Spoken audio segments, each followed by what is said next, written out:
Nana Shastra Vicharanai Nipano Sadharma Samstapako Lokanam Hitakarino Tribhuvane Sanyo Sharanya Karo Radha Krishna Padara Vinda Bhajana Nandena Mataliko Vande Rupa Sanatana Ragoyago Shri Jiva Gopalako Vande Rupa Sanatana Ragoyago Shri Jiva Gopalako. I offer my respectful obeisances to the 6 Goswamis, namely Sri Sanatan Goswami, Sri Rupa Goswami, Sri Raghunath Bhatta Goswami, Sri Raghunath Das Goswami, Sri Jiva Goswami, and Sri Gopal Bhatta Goswami, who are very expert in scrutinizingly studying all the revealed scriptures with the aim of establishing eternal religious principles for the benefit of all human beings. Thus they're honored all over the 3 worlds, and they're worth taking shelter of, because they're absorbed in the mood of the gopis and are engaged in the transcendental loving service of Radha and Krishna. Nama Om Vishnupadaya Krishna Presta Bhutale Shrimati Bhaktivedanta Swaminiti Namane Namaste Saraswati Deve Gauravani Pracharane Nirvishesha Shunyavadi Pastya Chadeshatarne Sri Krishna Chaitanya Prabhu Nityananda Sri Advaita Gadadha Shivas Adi Gaura Bhakta Vrinda Hare Krishna, Krishna Krishna, Hare Hare, Hare Rama, Rama Rama, Hare Hare. Vanchakalpatarubhyascha kripa sindhubhya evacha patitanam pavanebhyo vaishnavebhyo namo namaha. Hare Krishna. So we're going through this rather exciting and what to many of you may be rather new. You may not have really understood what's going on in this chapter before if you've read it, but it really is quite something. We are somewhere in the middle there, or maybe not quite in the middle, but we're getting there. We're in the section eligibility for spontaneous devotional service. And let's see, yes, we have 2 more paragraphs to go in the section before we come to the point, the discussion of Raganuga Sadhana Bhakti for those who want to enter a relationship with Krishna in conjugal love. So, yes, 6th paragraph, second to last. In this connection, we should be careful about the so-called Siddha Pranali. Now, let me explain. Well, let's just read a little more. The Siddha Pranali process is followed by a class of men who are not very authorized and who have manufactured their own way of devotional service. They imagine that they have become associates of the Lord simply by thinking of themselves like that. This external behavior is not at all according to the regulative principles. The so-called Siddha Pranali process is followed by the Prakriti Sahajya, a pseudo-sect of so-called Vaishnavas. In the opinion of Rupa Goswami, such activities are simply disturbances to the standard way of devotional service. Right, so what is the Siddha Pranali? Well, let us just inform you that this is the way of practicing Krishna consciousness, or so-called practicing Krishna consciousness. Prabhupada referred to them as so-called, a pseudo-sect. So this is practiced by generally the great majority of the Babajis.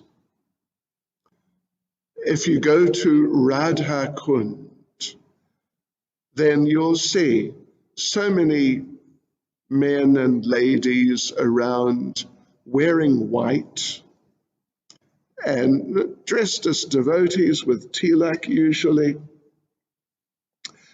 And with bead bags. These are Babajis. They're living there at Radha Kund.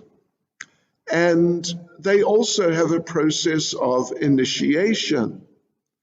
And the process of initiation is called Siddha Pranali, that the spiritual master, or so-called spiritual master, at the time of initiation tells you what, supposedly, your eternal relationship with Krishna is.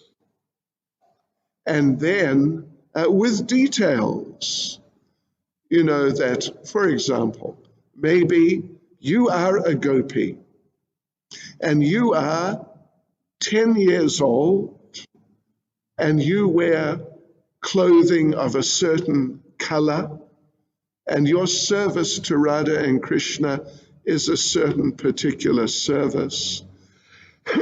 And like that, and more, that's just a little outline. And then your practice is, your sadhana is to try to meditate on that. In other words, it is an attempt at Raganuga sadhana bhakti. Because as we've discussed already last night and Friday night, Raganuga sadhana bhakti means that, at least in the correct sense, that as one becomes aware of one's eternal relationship with Krishna in Goloka Vrindavan, as one actually becomes aware, because it is being revealed within the heart due to your progress and the mercy of the Lord. So then you take shelter of an eternal associate of the Lord within your heart, who guides you how to enter, how to actually take part in the pastimes of the Lord in Goloka Vrindavan, in the particular relationship which is yours. So that is real. That is very advanced, but it is real, and it is a sadhana, a practice. You are learning and practicing in order to enter into the actual eternal relationship with Krishna in due course. This is a very Siddha Pranali, what we just read about here in the second to last chapter of this section before conjugal love. So it's artificial. The person has no idea, the guru doesn't know what is your eternal relationship. He doesn't know what his eternal relationship is. He just makes something up and tells you to meditate on it. And it's just artificial. It's just unreal. It's cheating. It's real cheating. but it's going on a very large scale.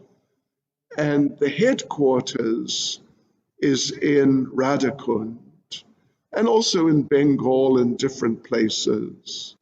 At least Vrindavan area, the headquarters is Radhakund. So this is just a disturbance, actually. Simply creates a disturbance. And these, the young people or whoever, they come to Radhakund and they get that sort of initiation. So many of them get involved in illicit sex life, and so many of them take intoxicants. Oh, it's a sad story, really sad. It's a disturbance. In fact, there's a verse which I think we referred to early on in our seminar. Shruti Smriti Puranadi Pancharatra Vidim Vina Aikantaki Hare Bhaktiya Utpata Yaiva Kalpate. Devotional service to the Lord that ignores the authorized Vedic literatures like the Upanishads, Puranas, and Narada Pancharatra is simply an unnecessary disturbance in society. Utpata.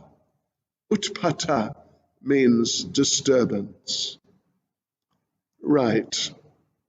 So it's like bogus Raganuga sadhana bhakti. It's bad news. So, yes, then we go into the last paragraph here, just before the conjugal love section. And Prabhupada mentions, Rupa Goswami says that learned acharyas recommend that we follow the regulative principles, even after the development of spontaneous love for Krishna. Devotees like the 6 Goswamis, they were not practicing Raganuga sadhana bhakti. They were on the rag atmic stage because they're all manjaris. So internally they were in their positions as such, but still they always conducted themselves externally as regulative devotees, following the rules and regulations. Prabhupada then discusses about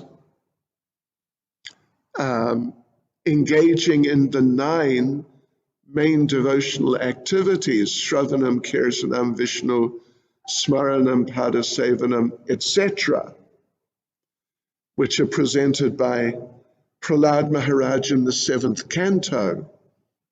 So but a devotee who is on that elevated level of Raganuga sadhana bhakti must carry on performing those activities. However, in terms of Raganuga sadhana bhakti, there's a slight difference. There's a difference, which Prabhupada is mentioning here, that it is expected, or normally it happens, that someone who has actually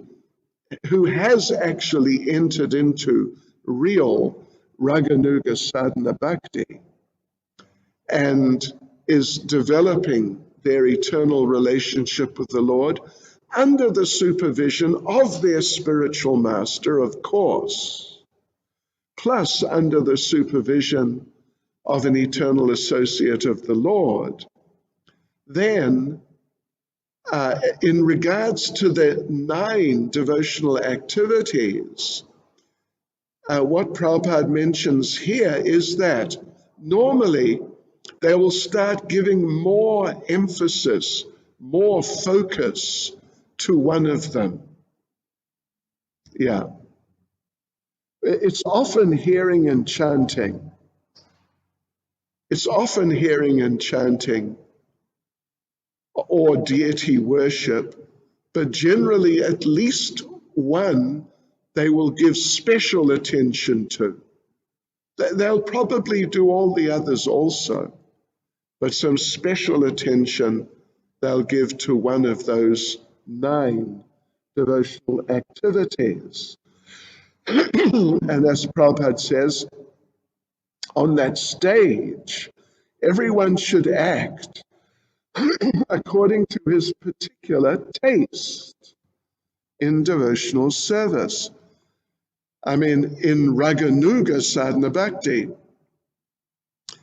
Now, before we go on to the Conjugal Love section, we have another special question for those of you doing Bhakti Shastri. And it's in regard to these 9 processes. And you should look up the particular information in Srimad Bhagavatam, 7th canto, chapter 5, verses 23 to 24. And I think those are the 2 verses listing out the 9 processes, and it's quite a mighty purport. But anyway, you'll have to find 7, 5, 23 and 24. And there it is said, these 9 processes are accepted as pure devotional service. One who has dedicated his life to the service of Krishna through these 9 methods should be understood to be the most learned person, for he has acquired complete knowledge. So you've got to find that well, I could be wrong, but I think it's a pretty big purport. So, and then there's a question. And it's a simple question, actually. Who spoke this verse? Well, we already said it's Prahlad Maharaj, and you should know that anyway. But you've got to know that. Okay, so now, devotees, we move into this section called Conjugal Love, which means the practice of Raganuga Sadhana Bhakti for a devotee who has an eternal relationship with Krishna in Goloka Vrindavan as a gopi.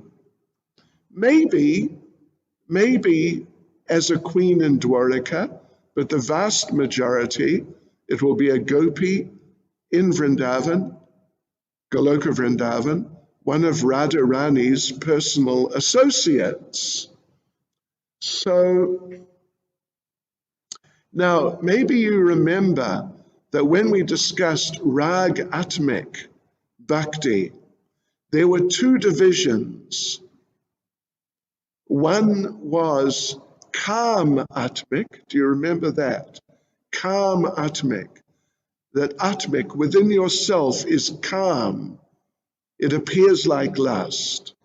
And then there is Sambandh Atmik, where there's more just like a family or friendly relationship. It's not as intense as a conjugal relationship. So if a person has a relationship which they have the relationship, but they have not entered it as such, they're practicing and learning in order to enter it. In Kam Atmik Bhakti, then the form of sadhana, Raganuga sadhana they perform, is called, take a guess, Kam Anuga. Kam Anuga Sadhana Bhakti. It's a subdivision of Raganuga. And someone who has a relationship, perhaps parental, friendly, these types of relationships, which is we here is called Sambandha Atmik, but they're practicing and learning how to enter into that. That's called, we'll take a guess, Sambandh Anuga, Sadhana Bhakti. So now, Kam Anuga Sadhana Bhakti is going to be discussed. Yes, so here we have, we'll go through as usual, paragraph by paragraph. So paragraph 1, devotional service following in the footsteps of the gopis or the queens of Dwarka is called devotional service in conjugal love. This devotional service in conjugal love can be divided into 2 categories. Well, you know, the editing, sure. The one is direct, that's how it should be, and the other is indirect. In both of these categories, one has to follow a particular gopi who is engaged in such service. So now let us just understand what this means.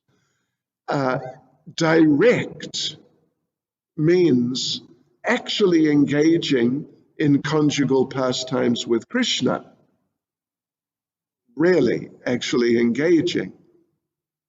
Whereas indirect means helping in those pastimes. For example, Lalita. You remember we read a few verses in the section on Ragatmik, the previous chapter, and Lalita is directly participating. She's getting on Radharani's case. You know, what are you doing with Krishna? And she dances with Krishna and has direct conjugal pastimes. Krishna embraces her, kisses her, and so on and so forth. However, the manjaris or manjaris may possibly be a better pronunciation, or otherwise just manjaris. They assist. When Radha and Krishna are having their conjugal pastimes, they bring things, they do things, they prepare things, and so on. So in this way, you've got direct and indirect conjugal relationships. Then we go on to the second paragraph.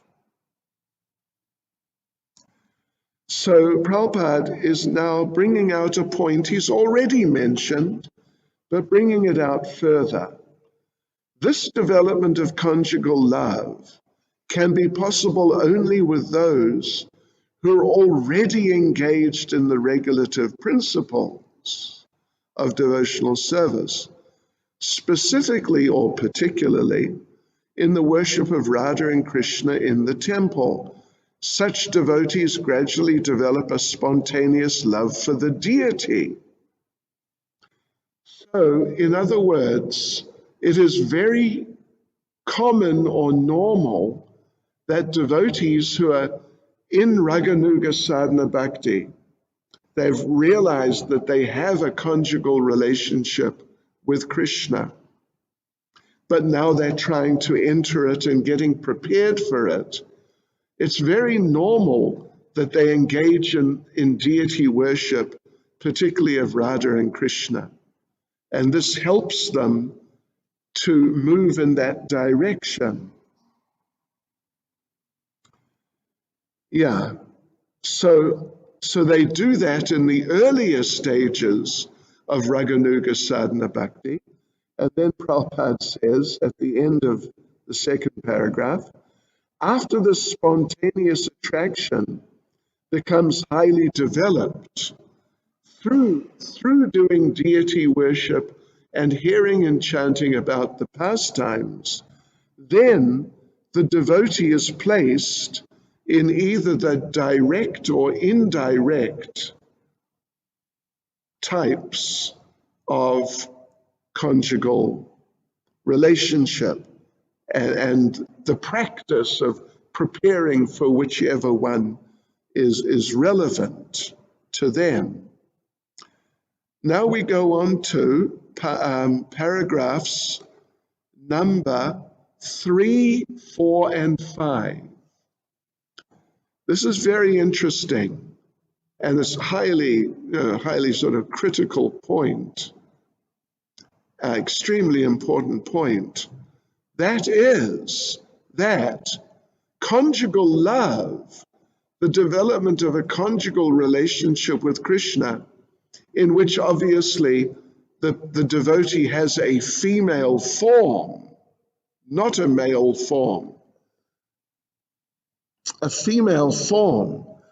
This form of Raganuga sadhana bhakti for the devotees, I mean the practicing devotees, is not only for women. Of course, women can do it, and some women do, but also many men, as their eternal relationship with Krishna gradually becomes apparent to them, many men realize, oh, in Goloka Vrindavan, I am a gopi, or maybe a queen in Dwaraka, but it's really particularly, we're focusing on the gopis, although they're in male bodies. And it's not like some sort of, strange dichotomy or some sort of, very unusual situation, like a sort of spiritually schizophrenic situation. It's quite normal that externally they continue as regular male practicing devotees, but internally they're serving and learning how to serve and developing service as a female, as a gopi. And having said that, women in this lifetime, women can also become Krishna, some of Krishna's cowherd boyfriends. Yeah. In other words, the body we have now has no relationship at all with what our eternal relationship with the Lord is.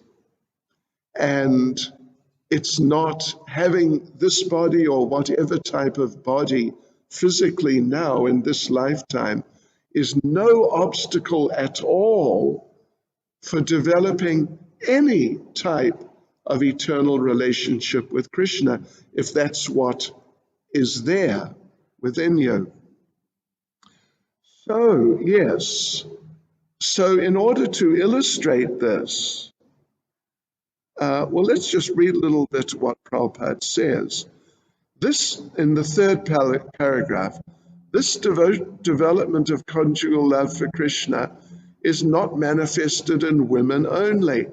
The material body has nothing to do with spiritual loving affairs. A woman may develop an attitude for becoming a friend of Krishna, means one of the boys. And similarly, a man may develop the feature of becoming a gopi in Vrindavan. Yes. And the example given, very famous example, the sages in Dandakaranya forest at the time of Lord Ram. They were devotees.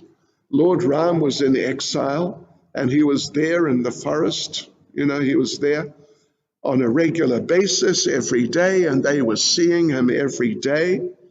And they were devotees, and they were becoming advanced devotees.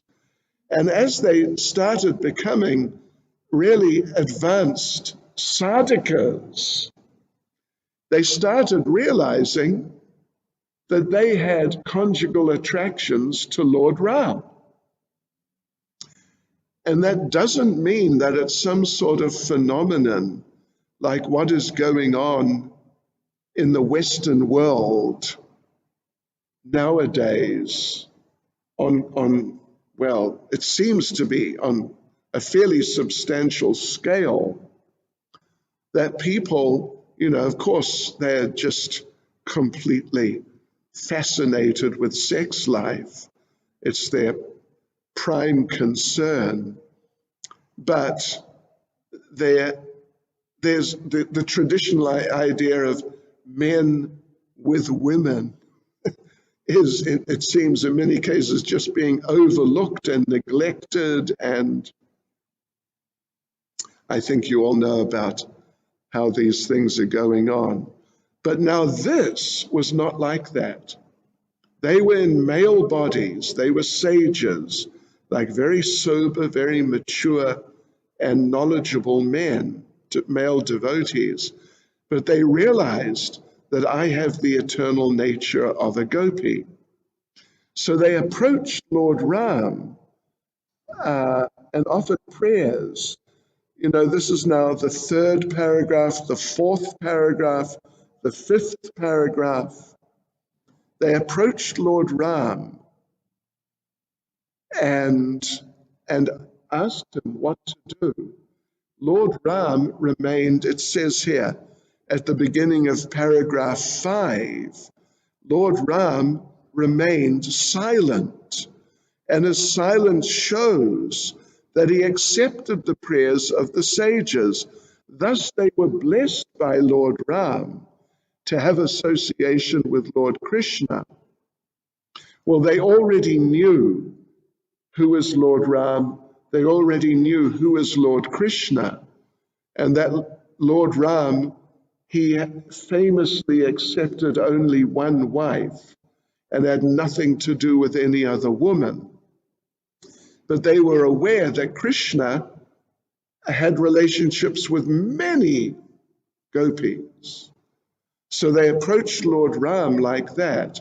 Can we please have a relationship, these types of relationships with you when you appear as Krishna? And Lord Ram blessed them, and they appeared as gopis.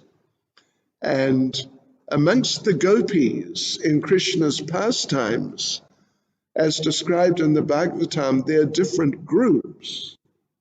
And one group is called the Rishi Chari gopis, means the gopis who were the sages in Naimisharanya. Okay. Well, in this regard, devotees, here we go. Now here's something for you to consider. I want to give you some examples of devotees, of prayers actually, of devotees who actually they're rag atmic. One of them is Narottam Das Thakur. He is a Manjari. So he is in a rag atmic position, but he's acting as a Raganuga devotee, as if he's learning, as if he's just trying to become that sort of a gopi, actually, in Vrindavan.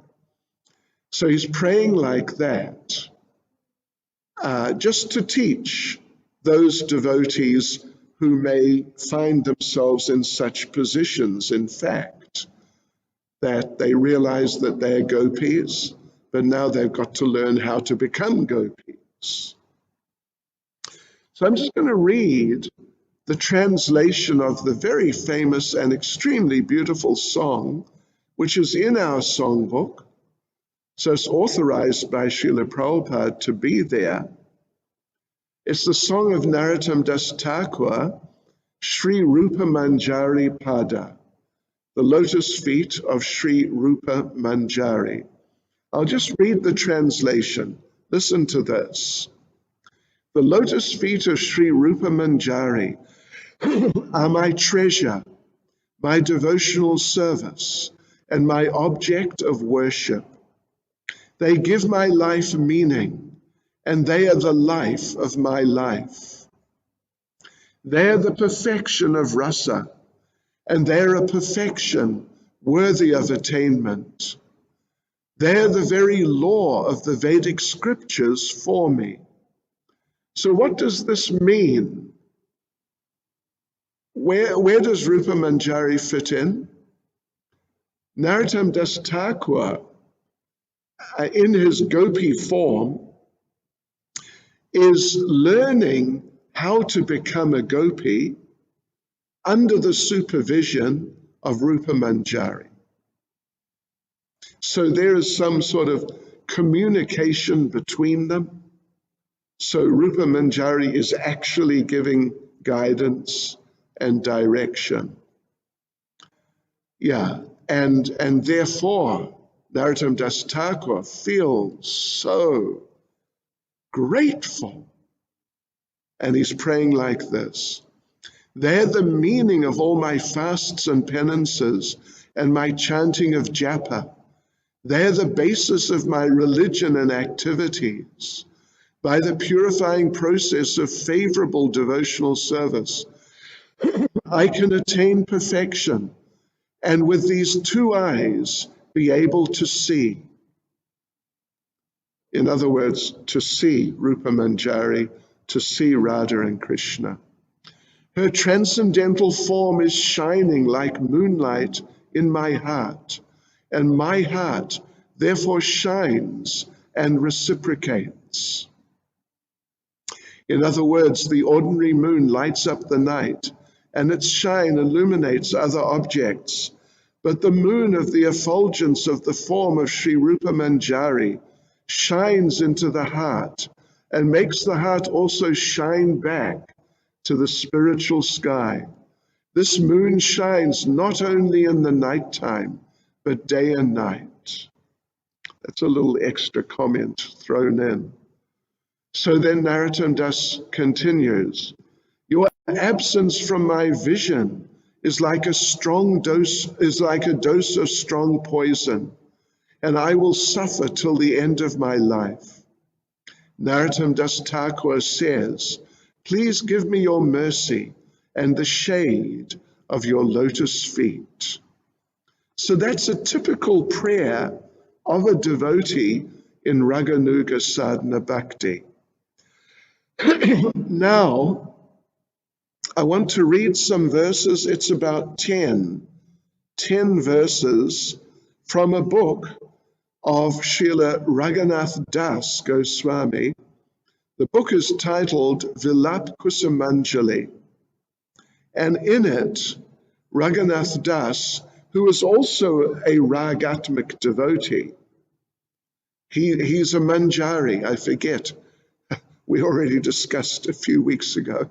He's one of the Manjaris assisting Rupa Manjari. So he's Ragatmik, but he's acting as if he's Raganuga to instruct devotees who are Raganuga, and particularly if they're in conjugal love. And one of the interesting things here is that Raghunath Das, as he speaks, alternates just a little, between praying as a gopi. In other words, he's in a very advanced position of Raganuga Sadhana Bhakti. Praying as a gopi and praying to become praying as, it's sort of a bit of a mixture, you'll see. But he's also recognizing that he is Raghunath Das Goswami, that he is male as a sadhaka. Anyway, listen to this. It's deep. It's just probably the deepest thing you ever heard, perhaps, or just about. So he's praying to Srimati Radharani. Some devotees in conjugal love, Raganuga, sadhana, the devotee they take shelter of is Radharani. O Queen, a certain maidservant, overwhelmed with love, and her heart burning in the great fire of separation, laments in the following verses. O Queen, please rescue this unfortunate person, drowning in an ocean of pain. Place him on the strong boat of your mercy and carry him to the wonderful realm of your lotus feet. O Queen, with the medicine of the red lac from your lotus feet, please bring back to life this person now dead from the bites of the black snake of not seeing you. O Queen, with the nectar of a moment's glance, please restore the life of this gopi maidservant of your lotus feet, who now burns in the great forest fire of separation from you. O beautiful faced one, when, even in a dream, will I, by decorating my head with the splendid perfumed powder from your lotus feet, will I attain the goal of my life? O beautiful one, when will the sound of your ankle bells, sprinkling drops from an ocean of nectar, cure my deafness? O Queen, with the two bumblebees of the corners of your eyes, which in the moonlight rendezvous, anxiously wander over each direction, as if the forest were a jungle of blue lotuses, when will you glance upon this person? O Queen of Vrindavan, since Rupa Manjari filled my eyes with light in the land of Vraja, I've yearned to see the red lac decorating your lotus feet. So actually maybe he's under Rupa Manjari, because as a Manjari, he is under Rupa Manjari. O Queen, whose eyes are as beautiful as two blossoming lotus flowers, when your lake, filled with sweet water and splendid with many blossoming lotus flowers and buzzing bees, appeared before my eyes, I at once began to yearn for the nectar of direct service to you. O Queen, I shall never ask you for anything other than direct service to your lotus feet. I offer my respectful obeisances to your friendship. I offer my respectful obeisances to your friendship again and again. May I find your service as sweet as nectar. May I find your service as sweet as nectar. So these are typical prayers in Raganuga Sadhana Bhakti of devotees who are in that interim phase, moving between this world and that world. Okay, so we go on now to paragraph number 6, which is at the bottom of that page, if you've got my PDF file.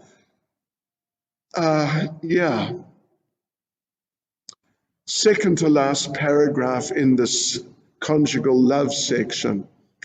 There are two types of conjugal love. Basically, unmarried, parakia, and married or swakia. Yeah. Unmarried means the gopis of Vrindavan. Married means the queens of Dwaraka. Yeah. So, of course, as we've mentioned on a number of occasions now, basically it all depends on what your eternal relationship is. Change, sometimes we hear change can happen, but quite frankly, in our literatures, I'm not aware of an example of change of rasa happening.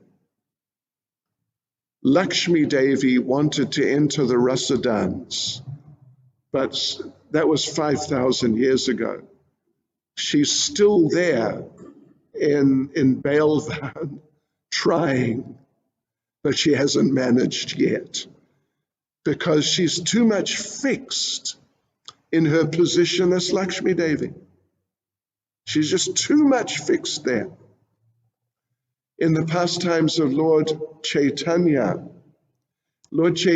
preached to Murari Gupta, who was a Ram Bhakta, that why are you worshipping Sita and Ram? That's nice, but Radha and Krishna are much higher. Come on, we're all worshipping Radha and Krishna. Join us and worship Radha and Krishna with us. And Murari Gupta said, oh yeah, okay, because he's like very humble servant of Lord Chaitanya. Okay, I'll do it. Tonight, I will stop my meditation on Sita and Ram, and I will meditate on Radha and Krishna. Yeah, I'm joining your team. The next day, he met with Lord Chaitanya. He was deeply upset. He was crying. He said, my Lord, I have failed you. I have failed you. You requested me, you ordered me to give up Sita and Ram and accept Radha and Krishna and become their devotee. I tried and tried and tried. I couldn't do it. I couldn't give up Sita and Ram. And Lord Chaitanya laughed. Lord Chaitanya laughed and said, congratulations, you are Hanuman, because he is Hanuman. And, means you're not going to shake him out of his relationship with Lord Ram. Okay. Yeah, so those who are attracted to Swakya, having a married type of relationship with Krishna, they go to Dwaraka. It's still part of Goloka Vrindavan. It's not in the Vaikuntha. I mean, it's all part of the Vaikuntha realm in a sense, but it's not part of Vaikuntha, the Vaikuntha planets. Lord Ram is. Ayodhya is in the Vaikuntha section. Dwaraka is in Goloka. So therefore there is spontaneous love there to some degree. Okay, so then, well, in the last little paragraph there about conjugal love, Mahakurma Purana is quoted, and it's just another example of men entering into conjugal love, loving relationships with Krishna, that's all. And as such, they got Krishna as their husband. So just sort of emphasizing how it's for everyone again. So we move on now. Well, actually, we have a special question. Let me tell you the special question. Special question.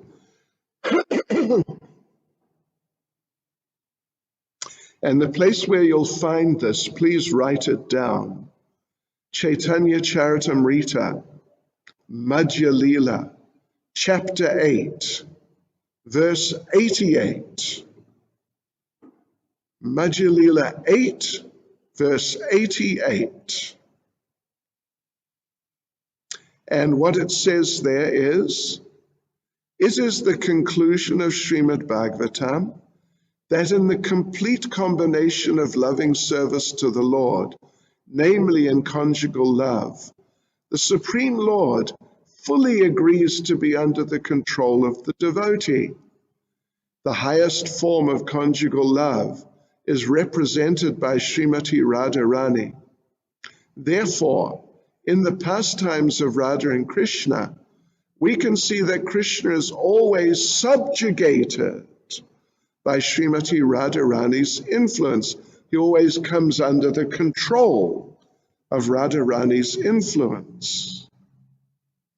So, yeah, okay, that's the bit you should read. Madhya Lila 8, chapter 8, verse 88. And the question is, who is the person who represents the highest form of conjugal love? Okay, so now we'll move on to this section on parenthood or friendship. And yeah, parenthood or friendship. And the basic idea is those who are attracted to having a relationship with Krishna as one of his, well, not one of his parents, but in a parental type of relationship. It could be uncle, it could be aunt, it could be sort of some grand aunt or whatever like that. Shri Shri Radha Radhanath Shri Giri Govardhan Shri Chaitanya Mahaprabhu Ki Jai.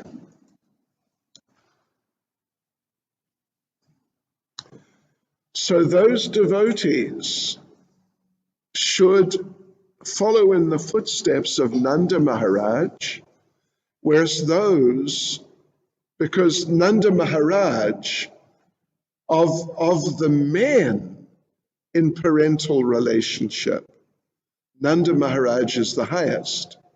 Of the ladies in parental relationship, Mother Yashoda is the highest. And she is actually a little higher than Nanda Maharaj. Of the boys, the cowherd boys, Subal has special relationship, and Prabhupada says here, he's the most intimate friend of Krishna in Vrindavan. So in a parental relationship or a friendly relationship, there are two varieties that you actually directly become a parent. I mean, yeah.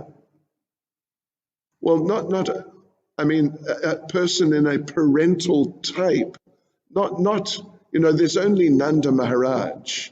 You can't replace him. There are not two fathers, but there are many uncles and grandparents and all that sort of thing. So either you become directly some parental type of devotee or directly an actual friend of Krishna, or the second is you become a follower of one of the parental devotees, or a follower like an assistant of a friend. The cowherd boys are interacting with Krishna, going out herding the cows, but there are other cowherd boys who are not so much directly interacting with Krishna, but they're assisting those who are interacting. This is the idea. And Prabhupada makes the point that it's in the middle of the paragraph. Out of these two, the attempt to directly become the father of Krishna is not recommended. Such a development can become polluted with Mayavad. The Mayavadis think they've become Krishna, and if you think you have become Nanda Maharaj, then your parental love will become contaminated with Mayavad. Yeah. Okay. Right, so let's go on to the next little paragraph.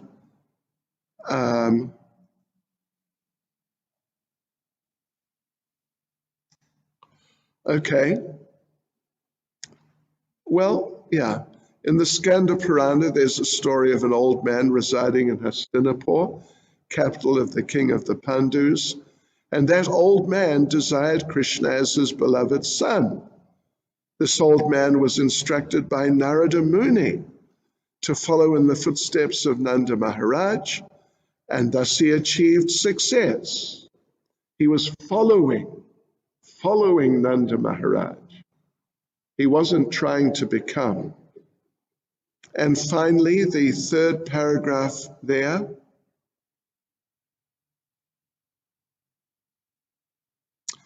Okay, let's just read a bit of this.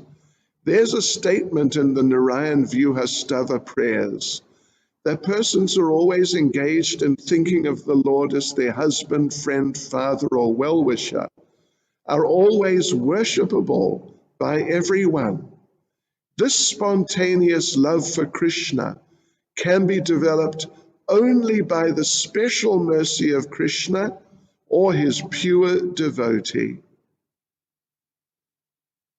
Then there's a funny little few sentences after that about the followers of Vallabhacharya, Pusti Marg, but we don't really need to worry about that.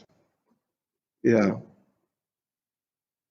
For us, really, the main thing concludes there that the spontaneous love for Krishna, Raganuga Sadhana Bhakti, can be developed only by the special mercy of Krishna or his pure devotee, even if it is your natural relationship with the Lord.